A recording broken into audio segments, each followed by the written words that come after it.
அனைத்து இந்திய அண்ணா திராவிட முன்னேற்றக் கழகம்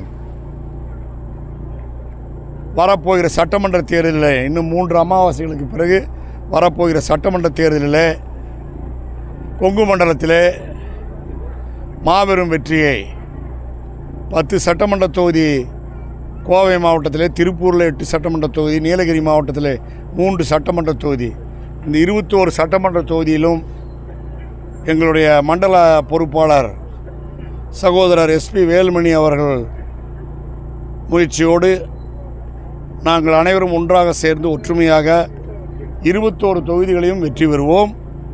திமுக இங்கே எத்தனை மகளிர் மாநாடு நடத்தினாலும் அதனுடைய இந்த 5 ஆண்டு கால ஆட்சியில் திமுக இந்த பகுதி மக்களுக்கு எதுவுமே செய்யலை. நாங்கள் கட்டி வச்ச பாலங்களை திறக்கிறாங்க, நாங்கள் கட்டி வச்ச ஹாஸ்பிட்டலை திறக்கிறாங்க, நாங்கள் கட்டி வச்ச பள்ளிக்கூடங்களை திறக்கிறாங்களே தவிர 5 ஆண்டு காலம் அவர்கள் எதுவுமே செய்யலை. போட்ட ரோடை கூட புதிதாக ஒரு ரோடு கூட போடல, போட்ட ரோடு கூட பராமரிக்கலை. எந்த வகையான புதிய முன்னேற்ற பணிகளும் இந்த ஆட்சியில் நடக்கலை.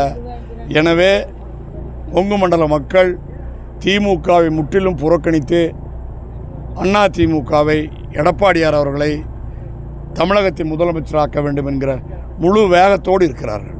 இந்த எஸ்ஐஆர் பணியில் இப்போ இறந்தவர்கள் ஓட்டெல்லாம் மறுபடியும் இருக்குன்னு சொல்கிறாங்க. அதை நீங்கள் எப்படி பார்க்குறீங்கண்ணே? இன்னைக்கு கூட திருப்பூர் கலெக்டர்கிட்ட நான் மனு கொடுத்துருக்குறேன்.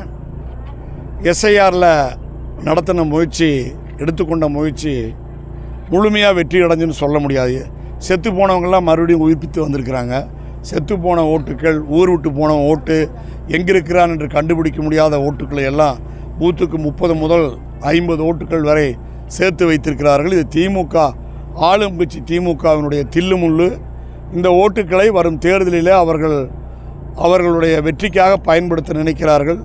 எப்போதுமே திருட்டு ஓட்டு போட்டு பழக்கப்பட்ட திமுக அதற்காக செய்திருக்கிறது.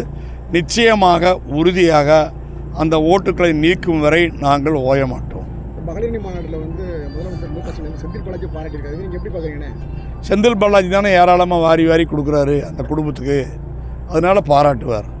அவங்களுக்கு தேவையானது செய்வது செந்தில் பாலாஜி. தேவை பூர்த்தி ஆகிறதுனால அவரை பாராட்டுறார்.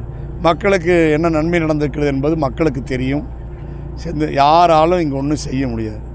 இங்கே முழுமையான வெற்றி எடப்பாடியார் அவர்களுக்கு கிடைக்கும். அதற்காக நாங்கள் எஸ்பி வேலுமணி அவர்கள் தலைமையில் களம் அமைத்து பாடுபட்டு கொண்டிருக்கிறோம்.